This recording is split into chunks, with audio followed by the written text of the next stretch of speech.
a relação que há entre Deus e sua Igreja. Efésios 5, 22-33. Vós, mulheres, submetei-vos a vossos maridos, como ao Senhor. Pois o marido é o cabeça da mulher, como também Cristo é o cabeça da Igreja, sendo ele próprio o Salvador do corpo. De sorte que, assim como a Igreja está sujeita a Cristo, assim também as mulheres o sejam em tudo a seus maridos. Vós, maridos, amai a vossas mulheres, como também Cristo amou a Igreja, e a si mesmo se entregou por ela, para santificar, purificando-a com a lavagem da água, pela palavra, a fim de apresentá-la a si mesmo Igreja gloriosa, sem mácula, nem ruga, nem coisa semelhante, mas santa e irrepreensível. Assim devem os maridos amar as suas próprias mulheres, como a seus próprios corpos. Quem ama a sua mulher, ama-se a si mesmo. Afinal de contas, nunca ninguém odiou a sua própria carne, antes a alimenta e sustenta, como também o Senhor a Igreja, pois somos membros do seu corpo. Por isso deixará o homem a seu pai e a sua mãe, e se unirá à sua mulher, e serão os dois uma só carne. Grande é este mistério, mas eu me refiro a Cristo e à Igreja. Assim também vós, cada um em particular, ame a sua própria mulher como a si mesmo, e a mulher respeite a seu marido. Um irmão e uma irmã, ambos ministros da Igreja de Deus, irão se casar e eu celebrarei o casamento. Geralmente, quando um casamento acontece na igreja, eu fico mais à vontade para falar de coisas espirituais. Mas já que o casamento de amanhã acontecerá num salão e haverá muitos ímpios, eu não estou certo se seria bom falar de coisas espirituais na cerimônia. Os ímpios geralmente reagem muito mal em relação aos assuntos espirituais. Logo, o melhor a fazer é pregar um sermão simples e pequeno. Mas hoje eu quero compartilhar a palavra de Deus sobre sua igreja com todos vocês. O assunto do meu sermão de hoje é o que a palavra de Deus diz do casamento, e são os homens quem mais gostarão de ouvir sobre este assunto. Está escrito em Efésios 5:22, vós, mulheres, submetei-vos a vossos maridos, como ao Senhor. Eu estou certo que muitos irmãos aqui estão muito felizes de ouvir essa palavra. Até os irmãos que ainda não se casaram devem estar gostando de ouvir isso, sabendo que quando eles se casarem com uma irmã da Igreja de Deus, é assim que sua esposa deverá tratá-lo. Nossos irmãos também devem estar pensando que suas esposas os tratariam melhor se ouvissem este sermão. Mas esse tipo de pensamento não tem valor algum. Sua esposa pode ou não ser submissa a você. Afinal, a Bíblia não diz que apenas as esposas devem se submeter aos seus maridos. O Senhor também deu mandamentos aos maridos. E estes mandamentos do nosso Senhor se aplicam tanto aos maridos quanto às esposas. De fato, toda a epístola de Efésios é o que o Senhor, o cabeça da Igreja de Deus, está falando aos seus membros. Você precisa entender que esse texto que fala da atitude correta da esposa em relação ao marido se refere à atitude de submissão que a Igreja deve ter em relação a Jesus Cristo.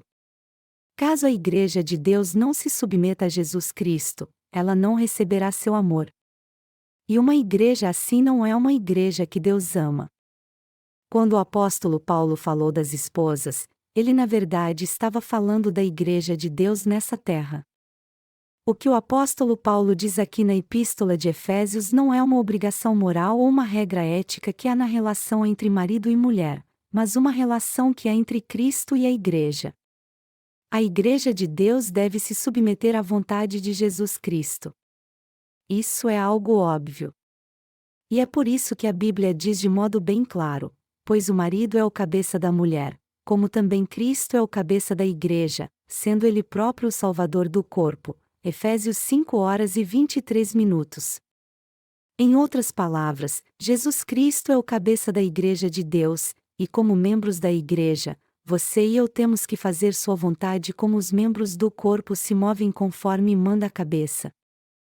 Jesus Cristo é o cabeça da Igreja de Deus e nós somos seu corpo.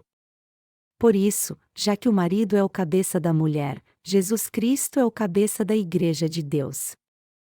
É muito importante que nós entendamos o que Paulo está falando aqui à Igreja de Deus, ao corpo de Cristo. Ele usou a relação entre marido e mulher para explicar a relação entre Cristo e a Igreja de Deus, a fim de se assegurar de que os santos daqueles dias não entendessem de modo errado sua mensagem espiritual. Jesus Cristo é o cabeça da Igreja de Deus, e ela é o seu corpo. O apóstolo Paulo também falou às esposas de um modo geral, e ele fez isso porque o corpo de Jesus Cristo tem muitos membros. Foi por isso que Paulo usou a palavra mulheres no plural ao dizer, de sorte que, assim como a igreja está sujeita a Cristo, assim também as mulheres o sejam em tudo a seus maridos. Efésios 5:24. Esse versículo quer dizer que assim como a igreja de Deus deve se submeter a Cristo, as esposas devem se submeter aos seus maridos. De certo modo, pode até parecer que o apóstolo Paulo é machista, mas ele, na verdade, está falando da suprema vontade de Jesus Cristo, nosso cabeça. Em Israel, nos dias do Antigo Testamento, foi feito um censo e homens e mulheres foram contados, menos o exército. Mais tarde, quando Jesus veio a essa terra como Salvador, as mulheres começaram a ser tratadas igual aos homens. É por isso que às vezes vemos na Bíblia que o nome das irmãs que criam na justiça de Deus vinha antes do nome dos irmãos. Mas isso não acontecia antes no judaísmo. Havia muito machismo no judaísmo, assim como no confucionismo. No entanto, a Bíblia não diz que as esposas deveriam se submeter aos seus maridos literalmente e viver oprimidas. E já que nós cremos na justiça do Evangelho da Água e do Espírito, todos nós somos iguais aos olhos de Deus. Assim como está escrito na passagem bíblica deste capítulo, existe uma condição para que o marido seja servido pela sua esposa: ele deve amá-la como Jesus nos amou. Só assim é que um casal pode encontrar o verdadeiro amor. Quando o marido trata a esposa com amor, ela também se submete a ele em amor. Mas os maridos que não tratam bem suas esposas não devem ficar pensando que elas se submeteram a eles. O apóstolo Paulo exortou os maridos.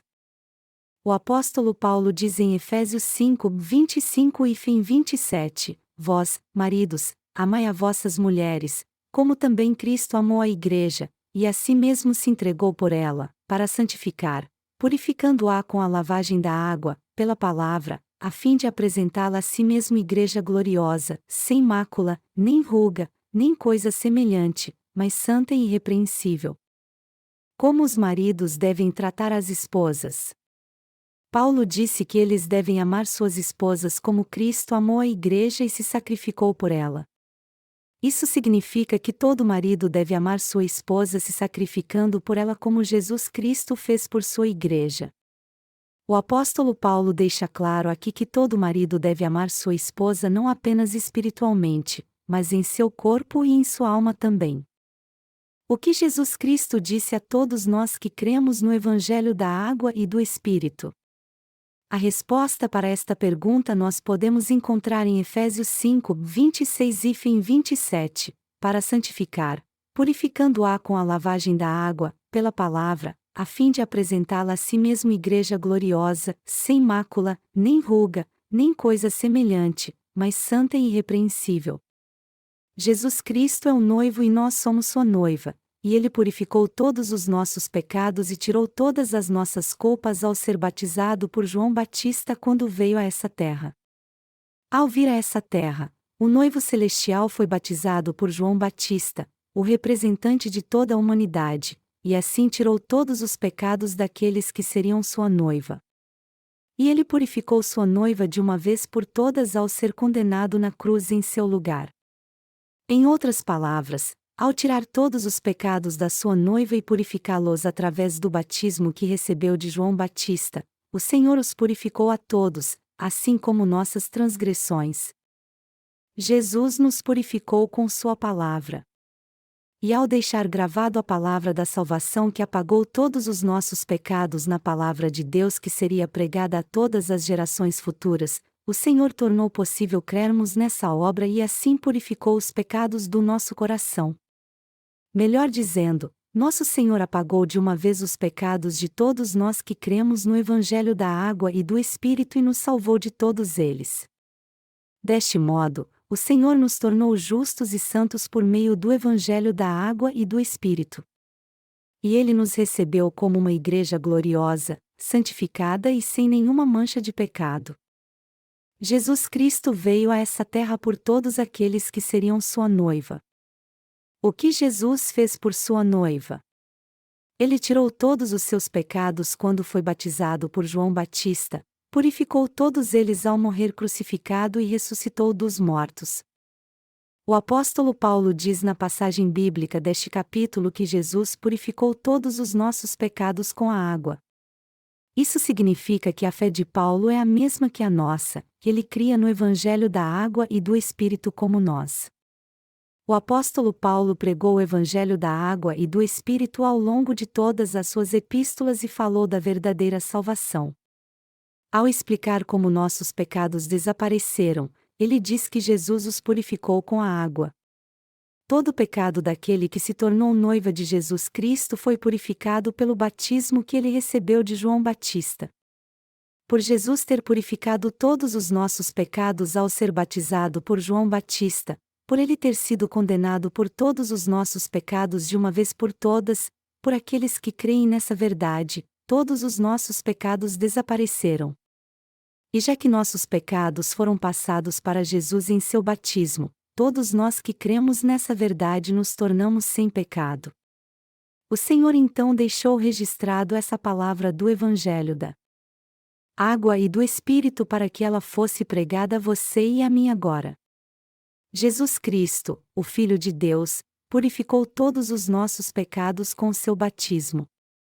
E nós somos purificados de uma vez por todas quando ouvimos a palavra do Evangelho da Água e do Espírito e cremos na palavra de Deus. Quando nós ouvimos a palavra do Evangelho da Água e do Espírito cumprida pelo próprio Deus é que nosso coração é purificado. Você precisa fazer mais alguma coisa para receber a remissão de pecados além de crer no Evangelho da Água e do Espírito?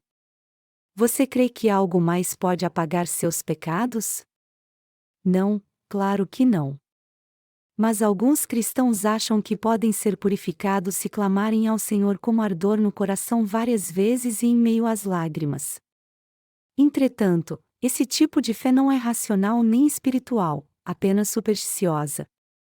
Além disso, muitos cristãos no mundo todo ainda se exaltam porque falam em línguas ou têm algum poder sobrenatural para curar, mas até eles não poderão ser salvos dos seus pecados se não crerem no Evangelho da Água e do Espírito e não o entenderem.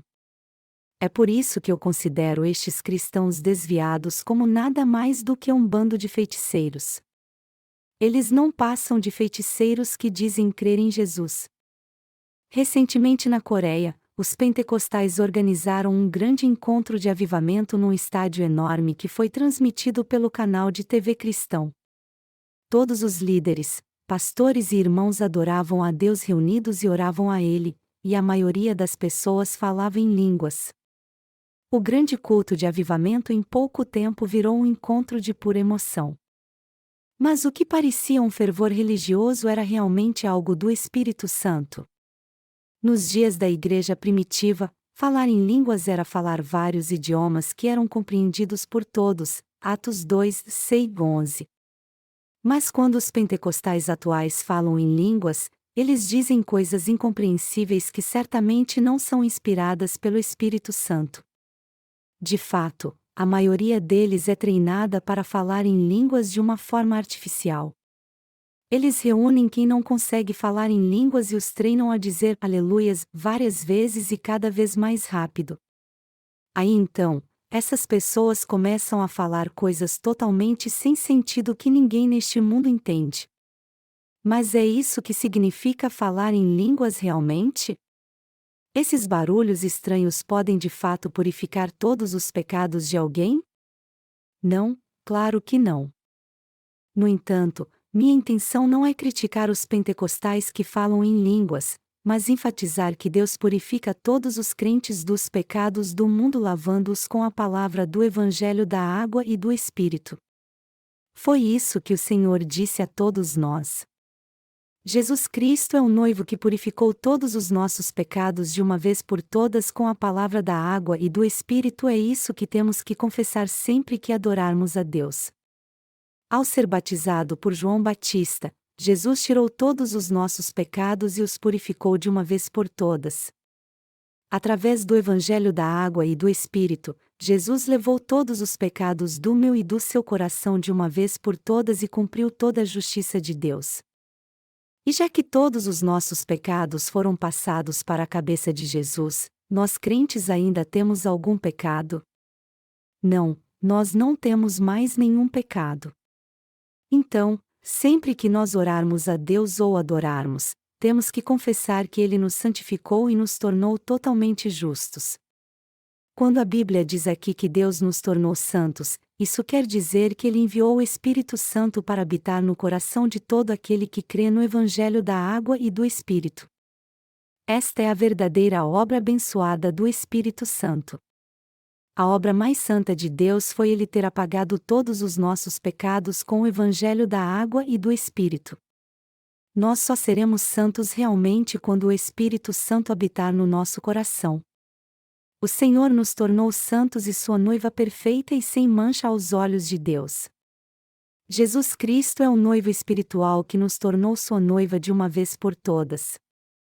E tendo ido para o reino dos céus antes de nós, Ele voltará para nos levar consigo em breve.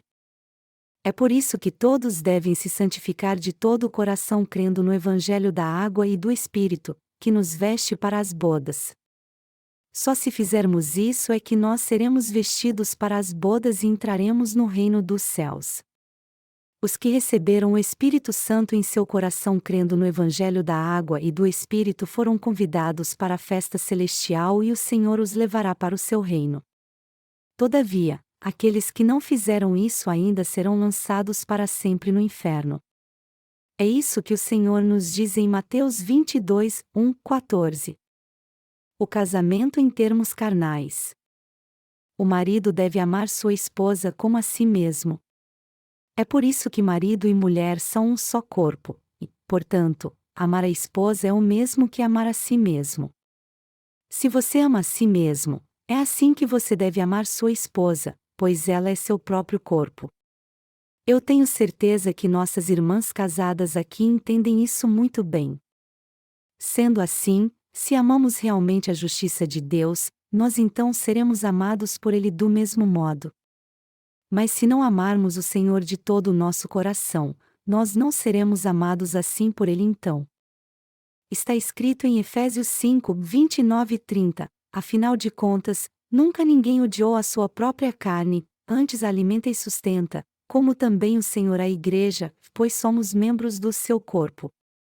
Falando sobre o mistério da Igreja, o apóstolo Paulo diz que as esposas devem se submeter aos seus maridos, e que elas devem servir a eles e amá-los da mesma forma. O versículo 29 diz que ninguém deve odiar sua própria carne, mas alimentá-la e sustentá-la. Assim como alguém alimenta, sustenta e cuida do seu corpo para mantê-lo em forma, Jesus Cristo faz o mesmo com sua Igreja. A Igreja de Deus é o corpo do Senhor. É por isso que Ele cuida e protege todos que são membros da Igreja, que é seu corpo. O Senhor protege os membros do seu corpo e supre todas as suas necessidades. Por isso que a Igreja de Deus pode pregar o Evangelho da água e do Espírito no mundo todo. E é assim também que podemos administrar nossos negócios com sabedoria para termos sucesso no ministério do Evangelho. Toda vez que um santo que crê no Evangelho da água e do Espírito se une à Igreja de Deus, eu tenho a certeza de que ele cuida muito bem da sua Igreja, a ajuda a superar seus desafios, a abençoa e protege. Assim como alimentamos e cuidamos do nosso corpo, Jesus alimenta sua Igreja e supre todas as suas necessidades físicas. O mesmo princípio se aplica a todos os casamentos em termos carnais. Se uma esposa entende bem seu marido e o respeita, ela vai ser muito amada e respeitada por ele então. No entanto, se ela não respeitar sua autoridade, ela será tratada da mesma forma por ele. A Igreja de Deus tem que ser fiel a Jesus Cristo e amá-lo assim como ele é fiel à Igreja de Deus e a ama. E só para enfatizar isso mais uma vez, temos que ser submissos a Jesus Cristo. Esta é a verdade que a Bíblia nos ensina. Como membros da Igreja de Deus, do corpo de Cristo, a obediência é algo totalmente indispensável na nossa relação com Jesus Cristo. Mas por quê? Porque Jesus Cristo nos salvou ao ser batizado por nós, acabou com toda a condenação na cruz e ressuscitou dos mortos.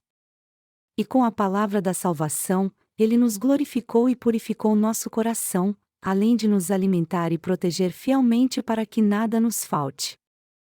Esta é a razão pela qual todos nós devemos nos submeter a Jesus Cristo. Todavia, se a Igreja ignorar sua vontade e se opor a ela ao invés de ser uma noiva obediente, ela não será glorificada pelo Senhor, por mais que esteja ligada ao seu corpo. Eu vou dar mais ênfase a isso no sermão que eu pregarei no casamento amanhã à noite. Todo marido tem que amar e cuidar da sua esposa, porque só assim ele será tratado com respeito por ela. Do mesmo modo, toda esposa tem que cuidar do seu marido e obedecê-lo, pois só assim ela receberá o mesmo tratamento dele. Não há ninguém que não cuide bem do seu próprio corpo e não se alimenta bem para mantê-lo saudável. Afinal de contas, ninguém odeia seu corpo. Se alguém odeia o seu próprio corpo é porque ainda há pecado no seu coração. As mulheres não gostam de parecer bonitas? Do mesmo modo, Jesus Cristo quer alimentar a Igreja de Deus e cuidar dela, seu próprio corpo. O que a Igreja de Deus deve fazer diante de Jesus Cristo então é se submeter a Ele pela fé. É muito importante que todos nós entendamos isso. Se uma esposa despreza seu marido, ela não será apenas desprezada por ele também, mas pelos outros. Este é um princípio imutável. Todo marido tem que tratar bem sua esposa se quiser ser amado por ela. Se você ama sua esposa, você será amado por ela. Este é um princípio elementar. Porém, o problema é que há muitas pessoas entre os cristãos que não respeitam seus cônjuges. Se seu marido está servindo ao Evangelho da água e do Espírito, você nunca deve desprezá-lo por causa das suas falhas. Está escrito na passagem bíblica deste capítulo que o marido deve amar sua esposa como a si mesmo. Mas para se submeter totalmente à vontade de Deus, às vezes você tem que discordar do seu cônjuge e até brigar com ele. Isso porque seria errado se vocês se desviassem. Então, se assegure de que seu casamento está correto diante de Deus e faça sua vontade acima de tudo, mesmo que às vezes você tenha que discordar do seu cônjuge. Mas mesmo assim, vocês devem cuidar e amar um ao outro. Eu ouvi que hoje em dia há esposas que até batem em seus maridos. Mulheres assim jamais serão respeitadas. Você já foi agressiva com seu marido com palavras ou em suas atitudes? Algumas esposas desprezam seus maridos do fundo do coração quando eles não conseguem prover suas necessidades. Outras até odeiam quando seu marido tem uma mente espiritual. Estas mulheres jamais devem esperar ser respeitadas. É impossível alguém respeitá-las. O apóstolo Paulo falou do modelo de casamento perfeito para explicar nosso relacionamento com Jesus Cristo. É muito importante a verdade que é ensinada aqui em Efésios capítulo 5. Se a Igreja de Deus não se submeter à sua vontade, mas buscar os prazeres carnais como se ela fosse apenas um clube social, ela não terá o amor de Deus então. Ele não terá a ajuda de Deus nem será nutrida por ele. Esta é uma verdade irrefutável. Só quando obedecemos à vontade de Jesus Cristo como membros da Igreja de Deus é que Ele nos concede sua graça em todas as coisas. Mas se, por outro lado, não nos submetermos à vontade de Jesus Cristo e fizermos tudo por conta própria, nosso Senhor jamais se agradará de nós. Assim como Ele mesmo diz: mas buscai primeiro o seu reino e a sua justiça, e todas estas coisas vos serão acrescentadas. Mateus 6 horas e 33 minutos. Se o honrarmos, ele nos honrará também. Mas se nós rejeitarmos ou ignorarmos o Senhor, ele fará o mesmo conosco. Esta verdade é muito óbvia. Apesar de termos nos tornado povo de Deus, só poderemos ter o amor do Senhor se, acima de tudo, fizermos a sua vontade. Todos nós temos que conhecer a vontade de Deus de um modo espiritual. Se você e eu ignorarmos Jesus Cristo, ele fará o mesmo conosco. Porém, se nós obedecermos à palavra de Jesus Cristo totalmente, honrá-lo, amá-lo e respeitá-lo, ele também nos amará, nos alimentará, nos abençoará e nos protegerá. Então, tudo o que o apóstolo Paulo diz aqui na Epístola aos Efésios é verdade. Tudo o que os servos de Deus dizem é verdade. Vamos ler Efésios 5, 31-32 agora. Por isso deixará o homem a seu pai e a sua mãe, e se unirá à sua mulher, e serão os dois uma só carne. Grande é este mistério, mas eu me refiro a Cristo e à Igreja. A Bíblia diz aqui que quando um homem deixa seus pais e se une à sua esposa, ambos se tornam uma só carne, e que isso é um grande mistério. Quando interpretada literalmente, essa passagem fala do casamento, mas quando vista por um ângulo espiritual, ela quer dizer que já que nós tivemos um encontro com o Senhor e recebemos a remissão de pecados por crermos no Evangelho da Água e do Espírito, temos que deixar para trás nossos hábitos e pensamentos antigos. É por isso que a Bíblia define um santo nascido de novo como alguém que foi vestido do novo, que se renova para o conhecimento segundo a imagem daquele que o criou. Colossenses 3 horas e 10 minutos. Isso significa que tudo em nós deve ser renovado. Quando uma mulher se casa, ela deve seguir as tradições da família do seu marido. Do mesmo modo, se nós continuarmos com a mesma vida, com os mesmos pensamentos e hábitos que tínhamos no passado, apesar de termos recebido a remissão de pecados, isso só quer dizer então que não estamos servindo ao noivo corretamente. Nosso noivo não é um noivo terreno, mas celestial. Este noivo é o nosso rei e nós somos seu povo. Antes, nós éramos pessoas comuns, mas agora o Rei dos Reis nos ama como seu povo.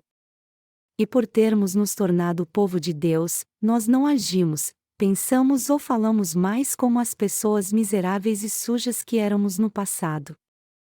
A Bíblia diz que quando um homem se casa, ele deixa os seus pais. É algo normal um filho deixar os seus pais quando cresce. É claro que não há nada de errado em viver com os pais, mas quando alguém se casa, ele tem que ter sua própria família, a não ser que ele tenha uma razão muito forte para não fazer isso. Em termos carnais, você pode viver com seus pais ou não. Mas espiritualmente falando, você deve se separar do mundo e das coisas carnais. Isso quer dizer que você tem que deixar seus pensamentos e conceitos do passado. Ao invés de você ficar pensando em como agia no passado, você deve rejeitar todos os seus conceitos antigos e seguir junto com a Igreja. Para quem o apóstolo Paulo disse que estava falando? Ele disse que estava falando à Igreja sobre o relacionamento certo com Jesus Cristo, sobre o relacionamento dele com sua Igreja. Ele usou o exemplo do casamento para explicar a relação da Igreja com Jesus Cristo. Em um relacionamento normal entre marido e mulher, a esposa deve se submeter ao seu marido e servi-lo com amor, e ele deve amá-la, protegê-la e fazer de tudo para cuidar bem dela.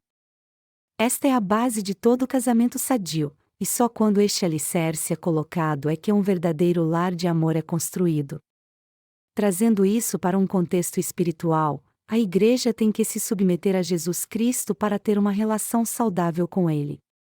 Do mesmo modo, para que um casal tenha um lar de amor, o marido tem que amar sua esposa e a esposa tem que submeter ao seu marido. Nenhuma esposa pode respeitar seu marido se ele não tem uma vida santa, mas se for o contrário, toda esposa tem que se submeter à vontade do seu marido e honrá-lo.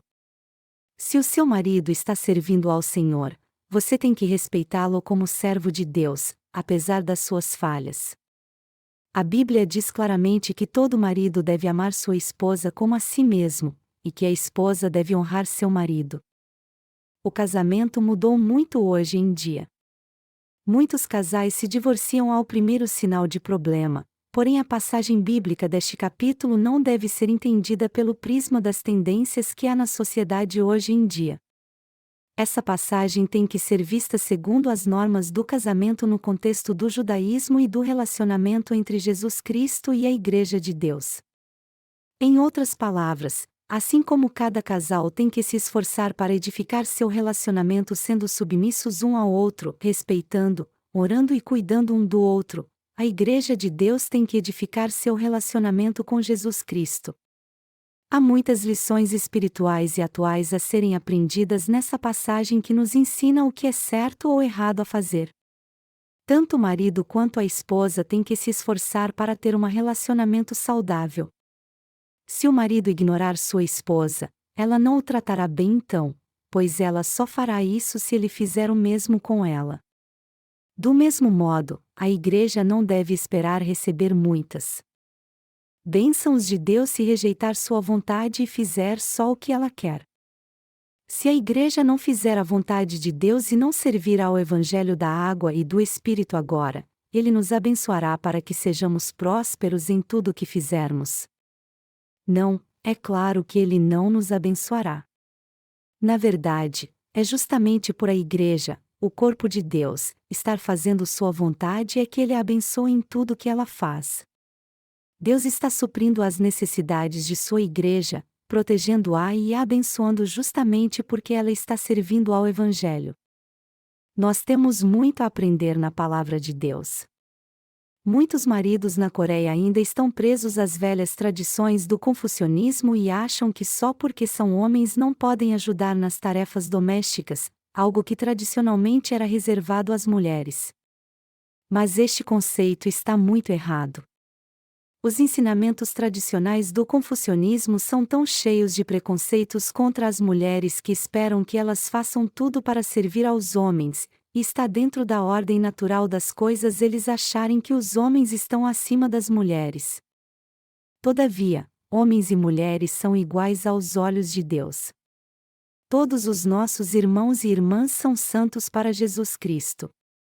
O problema na Coreia, contudo, é que muitos maridos ainda estão presos aos conceitos confucionistas.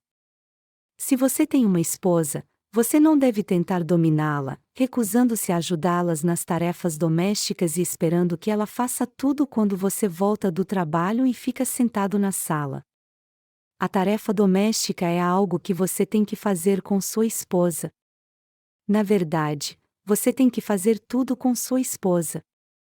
Mas é claro que se você estiver ocupado com alguma coisa, talvez você não tenha muito tempo para ajudá-la com as tarefas do lar, porém você jamais deve pensar que não tem que fazer nada em casa porque você é homem. Particularmente, isso é um grande problema para alguns jovens pastores. Vocês devem ser muito gratos às suas esposas sempre que elas cozinharem para vocês. Vocês não devem ser muito exigentes e ficar mandando-as cozinhar o que gostam de comer. É importante que todos tenham uma dieta balanceada, sejam homens ou mulheres. Todos nós que cremos no Evangelho da água e do Espírito e fazemos a vontade do Senhor somos o corpo de Jesus Cristo, e Ele é o nosso cabeça. Por isso, temos que nos submeter a Ele e obedecer aos seus mandamentos. Então, eu peço a você que pare um pouco agora e pense se você está sendo fiel e fazendo a vontade de Deus na sua igreja, como membro do seu corpo. Você não deve pensar que já fez o bastante para Deus e que não há nada mais que você deva fazer para Ele. O Senhor quer nos usar para pregar o Evangelho no mundo inteiro. Ele quer que todos neste mundo conheçam o Evangelho da água e do Espírito e creiam nele. Sendo assim, nós temos que fazer sua vontade e pregar o Evangelho a todos neste mundo. Nós jamais devemos achar que já fizemos o bastante. Jesus Cristo quer que preguemos o Evangelho no mundo todo, e, por isso, nossa vida tem que estar voltada para a pregação do Evangelho em todo o mundo segundo sua vontade. É isso que a igreja tem que fazer como o corpo de Jesus Cristo. Todos que creem no Evangelho da Água e do Espírito têm que servir a este Evangelho para fazer a vontade de Jesus Cristo. Como o corpo de Cristo, a Igreja deve ser o lugar onde se reúne quem crê no Evangelho da Água e do Espírito. Aqueles que não creem no Evangelho da Água e do Espírito têm que ser tratados de maneira diferente. Eles têm que ser tratados como pecadores, e nós devemos considerá-los como o alvo do nosso ministério e pregar o Evangelho a eles. A obra de Deus jamais deve ser confiada àqueles que não creem no Evangelho da Água e do Espírito, pois só assim o Senhor pode operar. Você acha que todos podem governar a Igreja? Eu já falei sobre a Igreja várias vezes com vocês. Eu também já expliquei aos nossos pastores que nem todos podem governar a Igreja simplesmente porque receberam a remissão de pecados. Só porque alguns crentes se reuniram, isso não quer dizer que eles são uma igreja. A Igreja deve ser composta por servos de Deus e por obreiros obedientes que se submetem à vontade de Cristo. Se há pessoas que receberam a remissão de pecados, porém fazem tudo por si mesmas e vivem da forma que querem, como é que elas podem se reunir para formar uma igreja? Isso não é a igreja. Mesmo que seus membros tenham nascido de novo, isso não é a igreja. Ela não pode ser a igreja de Deus. Deus chamou Abraão e o usou como seu instrumento. E apesar de Abraão ter muitas falhas e imperfeições, ainda assim Deus o usou como seu instrumento. Mas por que ele fez isso? Deus usou Abraão como seu instrumento porque ele obedecia totalmente à sua palavra. Alguns de vocês devem achar que já que Abraão é um personagem bíblico, ninguém hoje em dia pode caminhar como ele realmente. Mas temos que entender que a Igreja de Deus tem que caminhar como a Bíblia ensina. Você deve caminhar exatamente como a Bíblia ensina. Por isso, eu peço a você que ouça atentamente o sermão de hoje para depois não esquecer o que foi dito. Então, ouça atentamente o que Deus está dizendo a você na passagem bíblica deste capítulo, lembre-se disso em seu coração, medite sempre nisso e creia nisso também. O certo a fazer é reconhecer a exatidão da palavra de Deus, crer nela e decidir segui-la em seu coração. Sua vida deve ser uma jornada de constante aprendizado. Você não deve ser tolo e tentar servir ao Senhor confiando nas suas próprias forças humanas, para depois desistir diante de um simples problema. Somos esposas de Jesus Cristo e o Senhor é o nosso noivo. Nós temos que servir ao Senhor com todo zelo e fazer o que Ele quer que façamos. É isso que a Igreja de Deus tem que fazer. Alguns santos, depois de servirem ao Senhor fielmente, desistem da obra no meio do caminho achando que não estão sendo reconhecidos pela Igreja ou estão sendo maltratados.